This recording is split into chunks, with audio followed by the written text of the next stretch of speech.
Beaver real quick. Then we're going to get started. Everyone better be on HMH when I look at you, okay? You guys are goofy. Hello. By any chance, has a glasses case been surrendered to the office today? Can you tell me? Oh, well, wouldn't you know? That's exactly what my child had, and he left him there. His name's Evan. He's gonna be down to grab him in a minute, okay? Thank you. Bye. What do you know? There's a glasses case, a pencil, and a glue stick waiting for you in the office. Go get it. Oh my goodness. Life is crazy. Okay, so friends. Friendalins. I'm gonna put my mask back on after I take a drink, and then everyone's gonna be ready and paying attention. Like I said, there's a million questions that go along with this story. And the first thing we have to talk about is the genre. Someone tell me. Well, actually, I'm just going to read the genre to you. The genre is, dun, da, da, da, drum roll, please. The drum roll. Oh my goodness. That was a great drum roll, though. Good job, guys.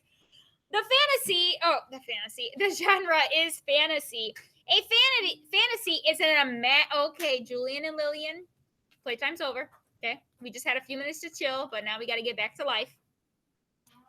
A fantasy is an imaginative story featuring characters and events that are not real. Everyone repeat that. Not real.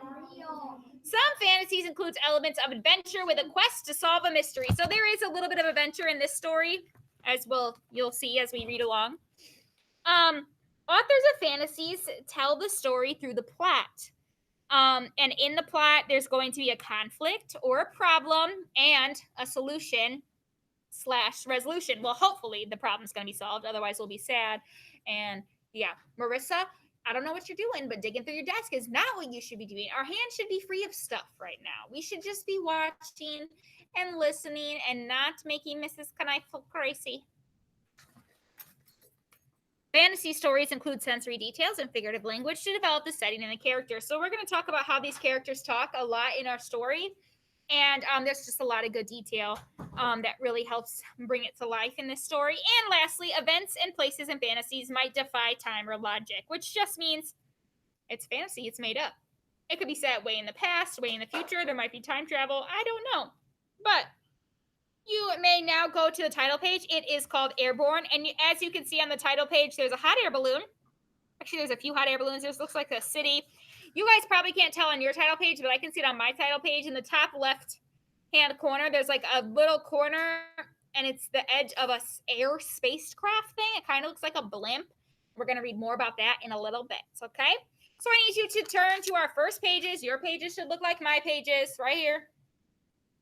Your pages should look like my pages. Okay.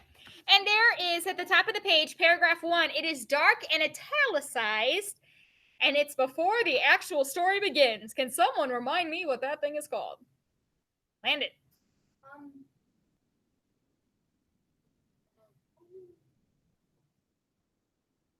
I can't seem to remember.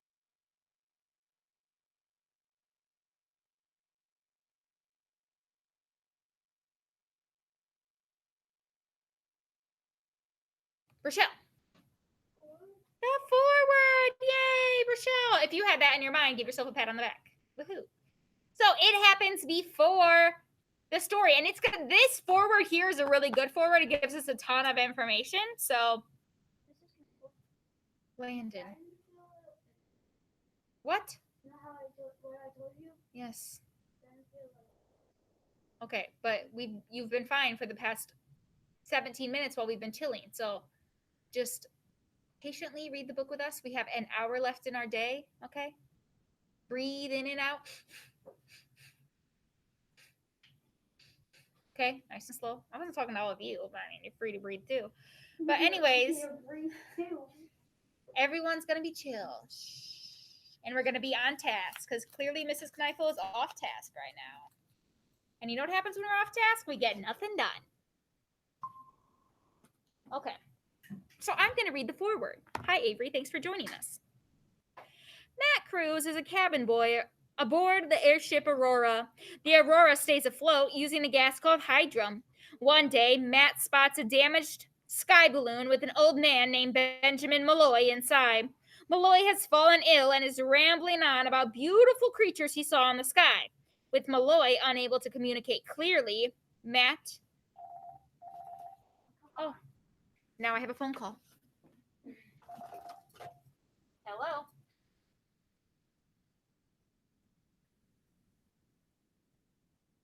I am, if that's fine with you, except for obviously the September one, because that's not happening. Yes, that's what I just thought yeah, they're all virtual as of right now. That's what I told everyone, so. Okay. Oh, because people have to get home, so I said 3:30 to 4:15. Okay, cool. Thank you. Bye. That was Mr. Chun, so you got to answer the boss's call. Anyways, so with Malloy unable to communicate clearly, Matt and Malloy's granddaughter, Kate, have only his journal entries to guide them on their mission to figure out whether these flying creatures are real or imaginative. Dun dun dun dun. So that lovely forward gave us so much information. First off, this lovely airship, whatever that is, on hydrum. Hydrum is like refers to other things. Hydrum itself isn't a gas that would make something float. So that's just, once again, fantasy story.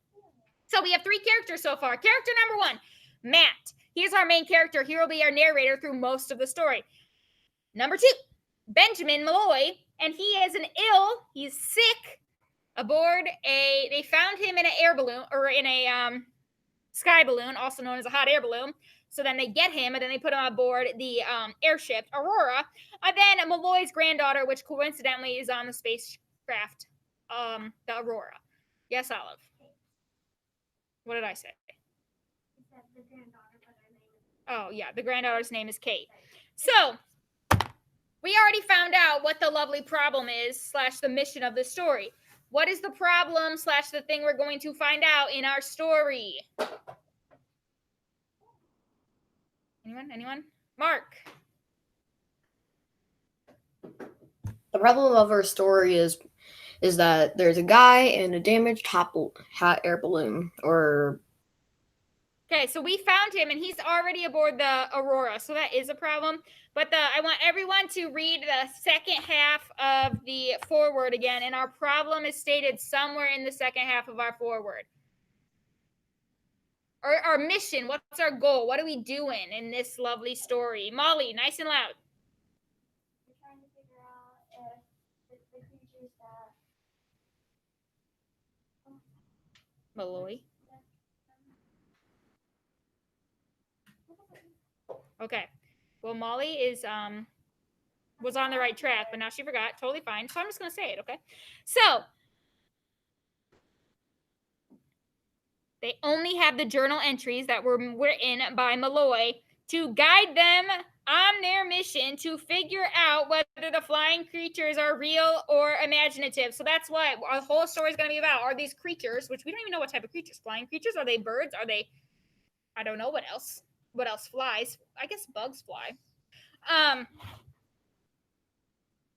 See if they're real or imaginative. Why might they be imaginative? This is something that we are able to know before we even get started. Why might they be imaginative, Evan?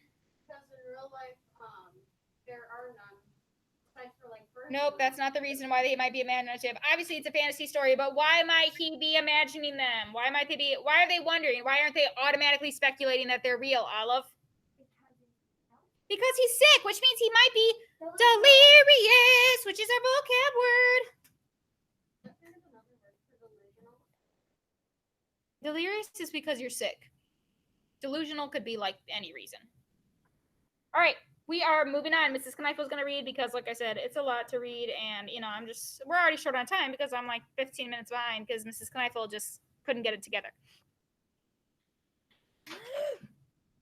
Hi, Isaac. The journal's spine was cracked and flabby, and there was a hair ribbon around the book holding it all together. Moths danced around in my stomach as I climbed into my bunk and stretched out.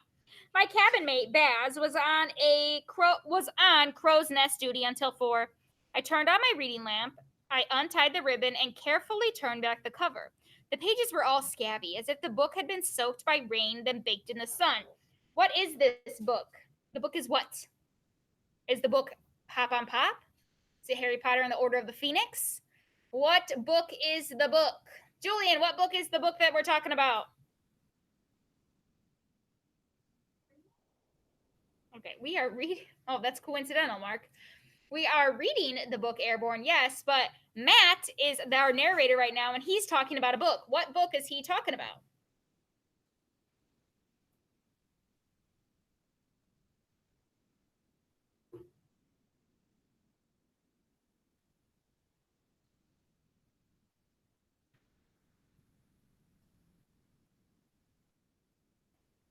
Kylan, why don't you give it? Oh, wait, do you know? Yeah, the journal. Thank you. It's the journal. He's talking about the book. It's actually the journal. Apparently, it's old and a little bit shabby. Like, you know, when paper gets wet, then it dries and it's really hard and it's just not nice. That's kind of what it's feeling. What? Yes, okay. The pages were covered with small, neat lines of ink, date, position, wind speed, altitude, observations. There was a little preface telling about how he, Benjamin Malloy, planned to complete a west to east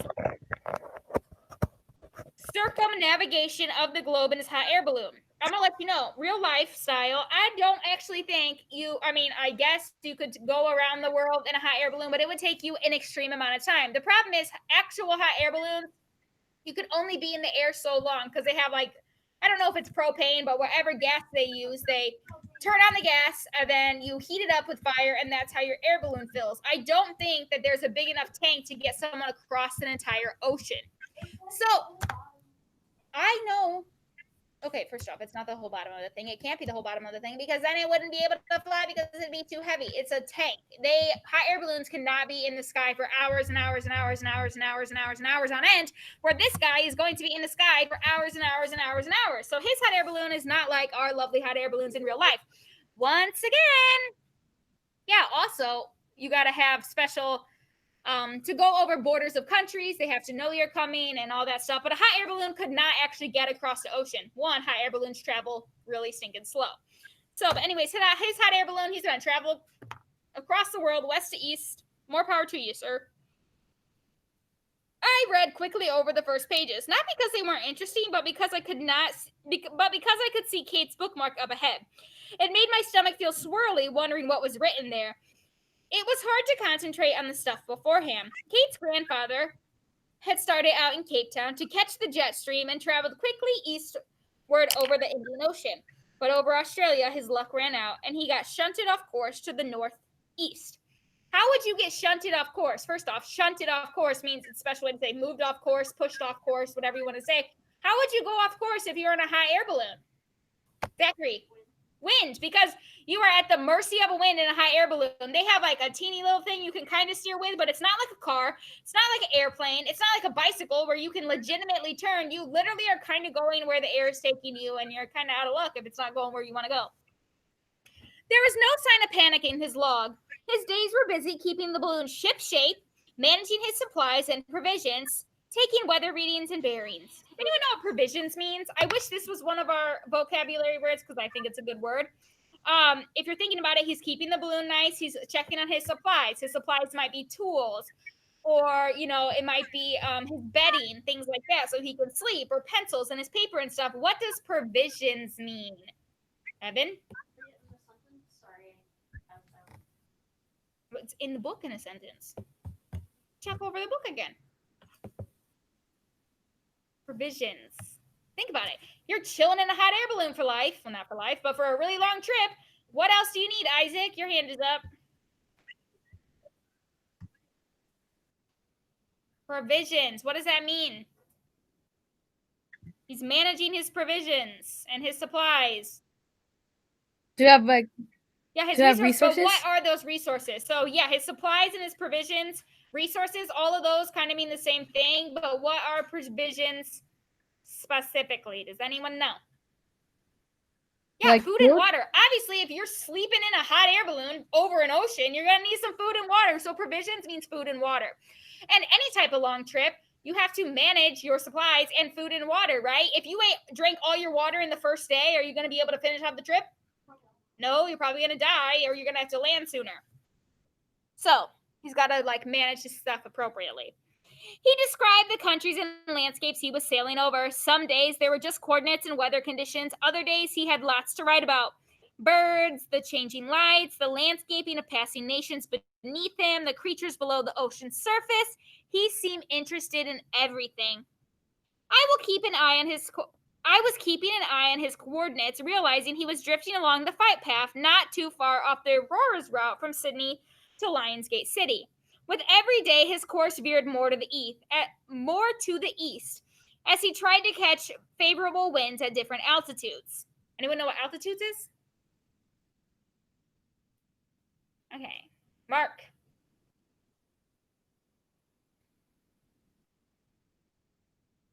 Height.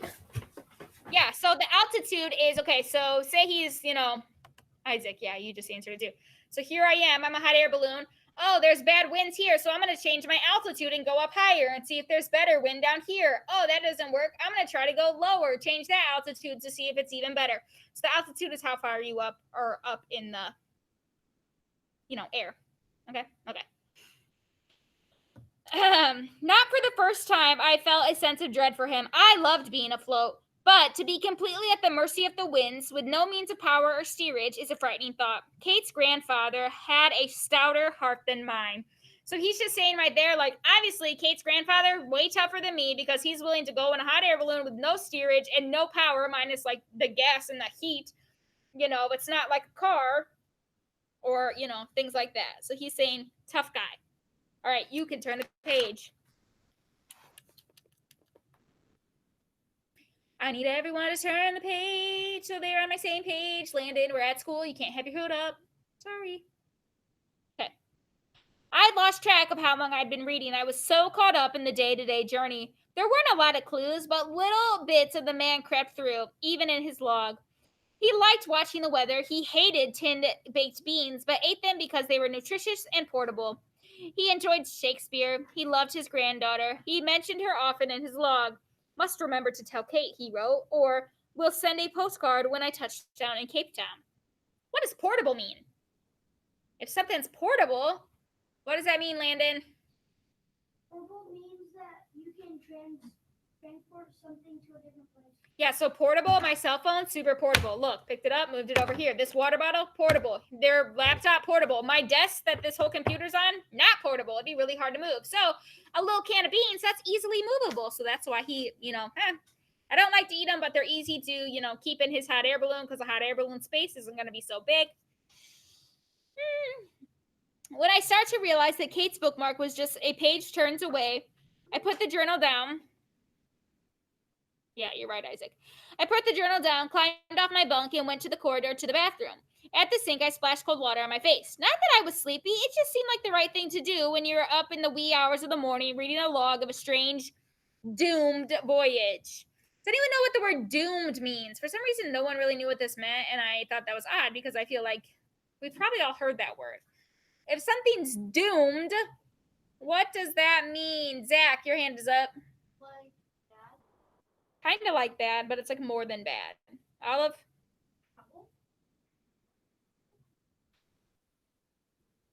Kind of. Molly? You're in danger. Not necessarily. Mark? Like very, very bad ending, or like something really, really bad is gonna happen. Something like that. Yeah, so off of what Mark kind of said, if something's doomed, it was going to be bad from the start. There was like no chance of it ever being good. So like if I told you right now, oh, we're going to take a spelling test.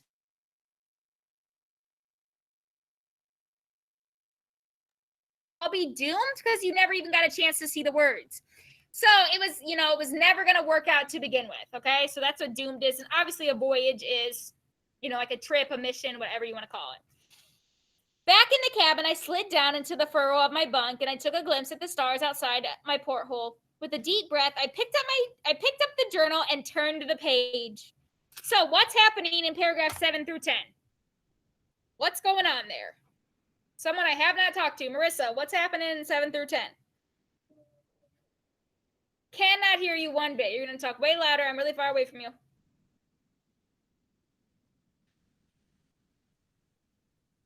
If you're speaking, I cannot hear you.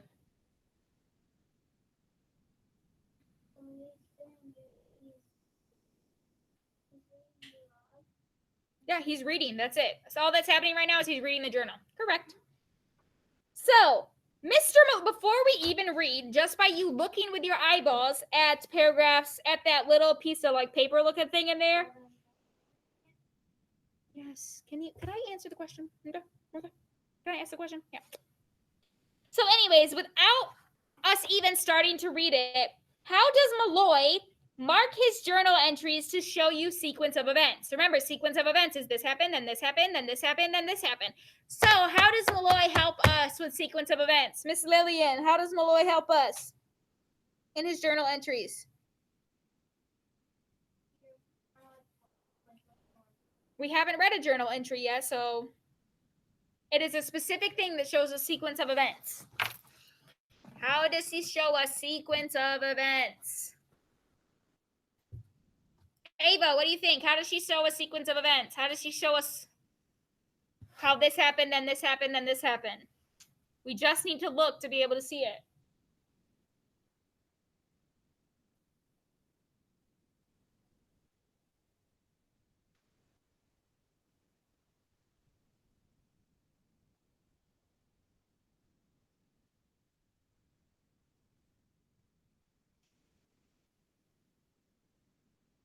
Sequence of events is, this happened first, then this happened first, this happened, then this happened, then this happened. Malloy wrote these journal entries and he showed us something that helps us tell when things happened. Not a trick question. It literally is like right there. I'm staring at it.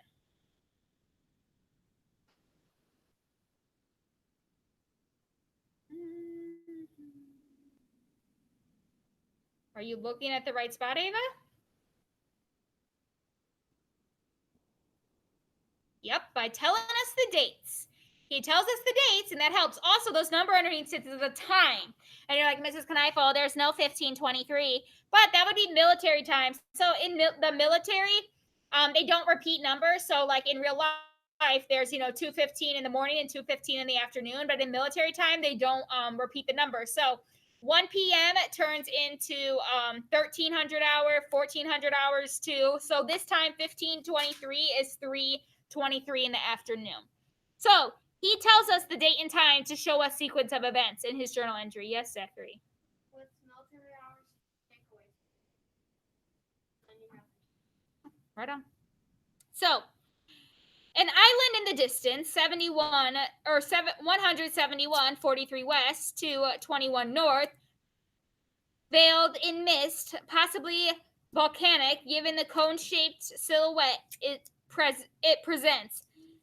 It looks a tropical place with a crescent-shaped beach behind a green lagoon, densely forested. Sighted to albatross over the ocean, plucking fish and squid from the water's surface and their long hooked beaks. So, I don't know about you, but when I hear these words, a tropical place, he's sounding really formal. It's also kind of sounding a little bit like set in past tense, just by the way he's talking. If you read a books from past tense and hear people talk, they talk really formal. And they, he didn't just, it looks a tropical place. In today's world, we'd be like, yeah, it looks like a beach, so it's sounding a little bit like this is written in past tense. Also, he cited some birds, these albatross. I think I'm saying that right. I could be saying it wrong. Sorry if I'm saying it wrong. That's a real type of bird. Fun fact. You can look them up. So he thinks he sees these albatross plucking some fish, okay? But now we're at 1745, so we are about 2 hours later. Closer to the island now, huge flock of albatross in distance. Most unusual to see so many together. Perhaps island is nesting ground. Their coloring is odd. No dark coloration on their wingtips or bodies. Their plumage, which would be their feathers, seems a misty white. So that against clouds and sky are scarcely visible. Only when they are against a cloud or island can I make them out with any clarity. And now, about 17 minutes later, he wrote, not birds. Dun dun. So, what are these things he's seeing potentially? Oh, think about the foreword from earlier. What was the foreword? What is he seeing? He's saying they're not birds. What does that mean, Mr. Evan? They're possibly sky creatures. Right. So, all of a sudden, these might be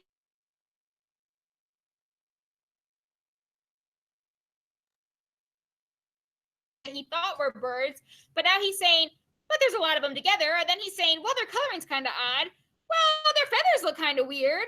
Well, blah, blah, blah, blah. And so, potentially, maybe they're the flying creatures. Dun, dun, dun, dun. I'm sorry, I froze. I apologize. It sent a tingle through me, those two words, and I had to look up from the book. I imagine Benjamin Malloy peering through his spyglass, his hands tightening around the gondola rim. What was it he'd seen that told these creatures weren't birds? Anyone know what the gondola's rim is? What that is? Anyone know? Anyone? No one else knew, so if you don't know, it's really fine. That's an important thing to know. No, Avery doesn't know. Evan. I think a gondola is like another word for a telescope. Nope. Or Nope. The spyglass is a spyglass. The gondola rim, that is the basket part of the hot air balloon. So where the people are, it's called the gondola. So there'll be like an edge around it. So they're saying like his hand's tightening around the edge of the basket that he's in. Now we're back to another journal entry. So this journal entry is from the 1802, okay? So it's just continuing on from 1802 on the last page to now here.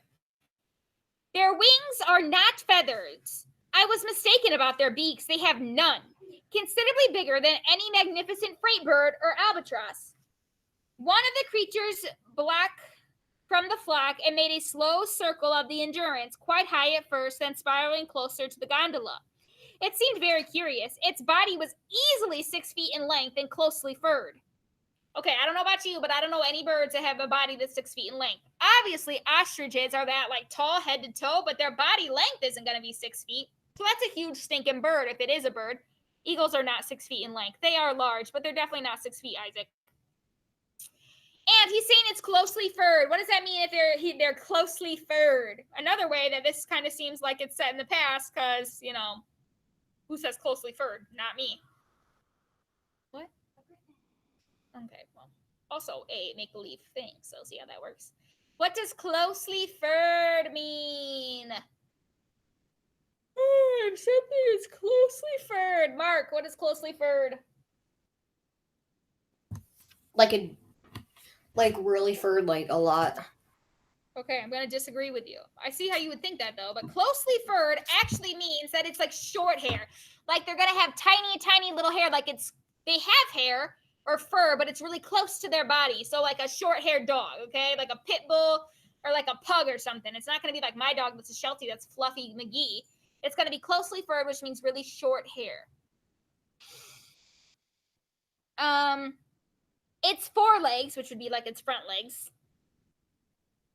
Its forelegs seem to turn into wings like bats with a single protruding claw at the wing's landing edge. The span I would estimate as 8 or 9 feet across. 8 or 9 feet's really long way across. Its rear legs are stubby, but with wickedly sharp, curved claws. I feared for the balloon, should he collide with it. Why would we be worried about the balloon if this lovely creature is going to collide with it? Julian, why would we be worried about the balloon? Tell me why ain't nothing but a heartache. Tell me why. Sorry. Why would we be worried about the balloon if it ran into one of these creatures?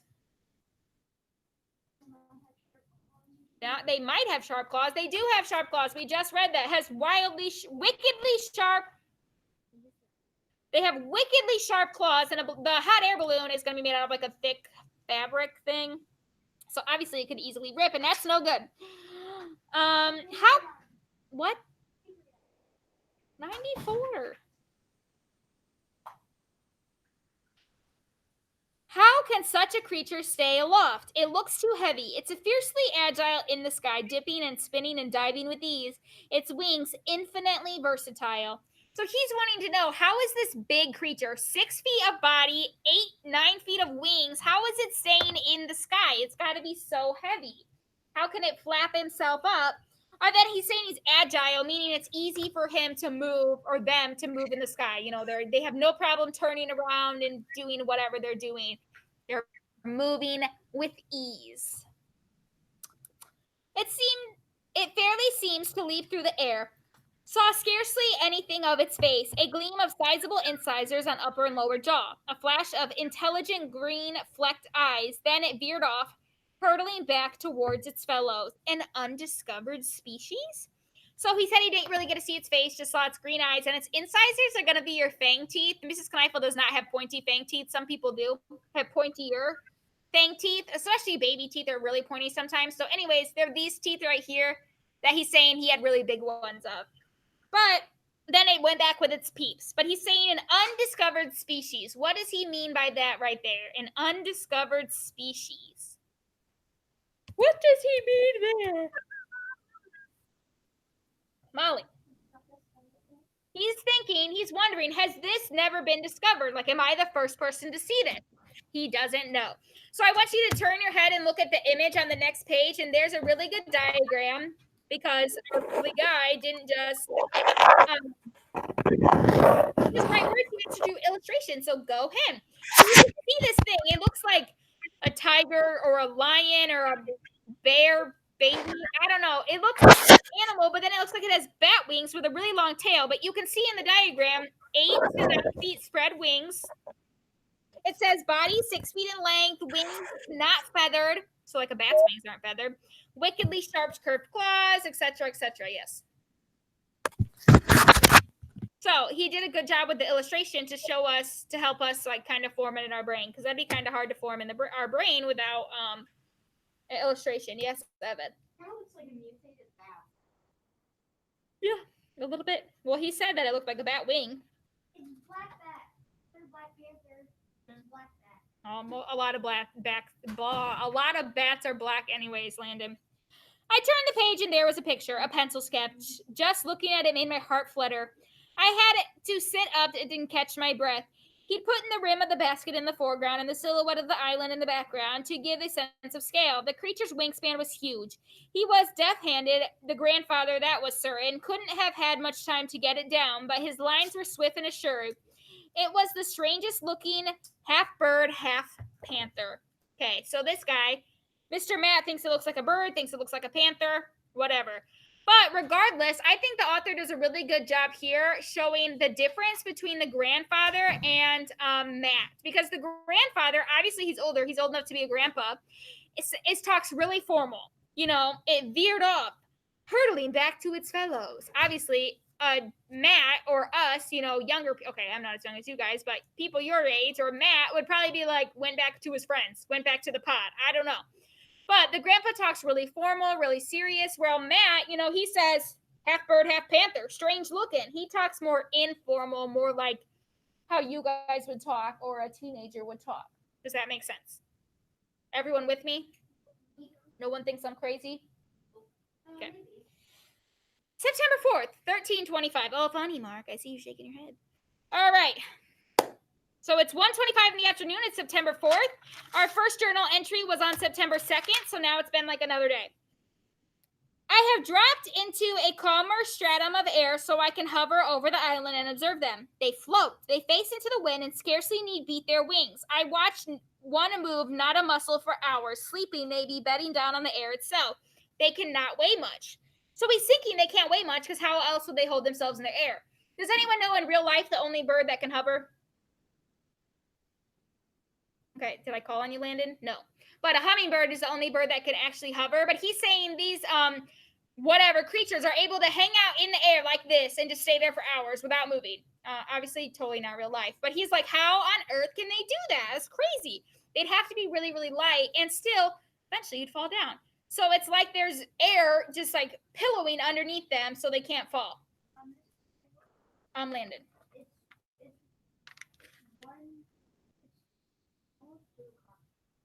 What's your point?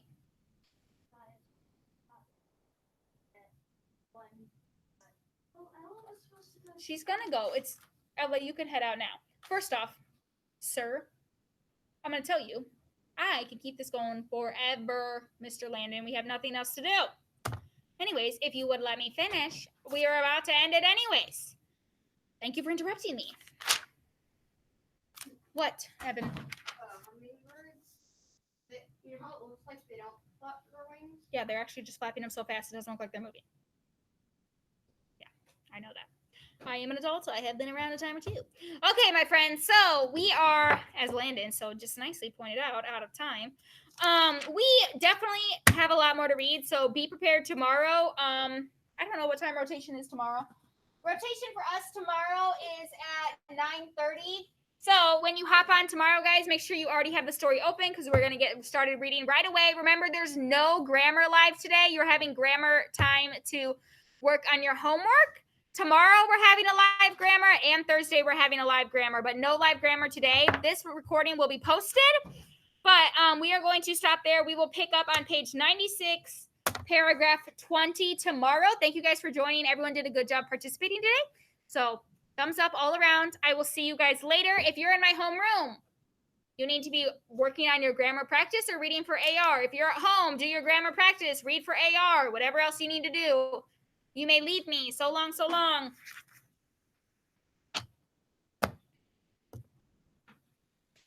Whatever you peeps need to do,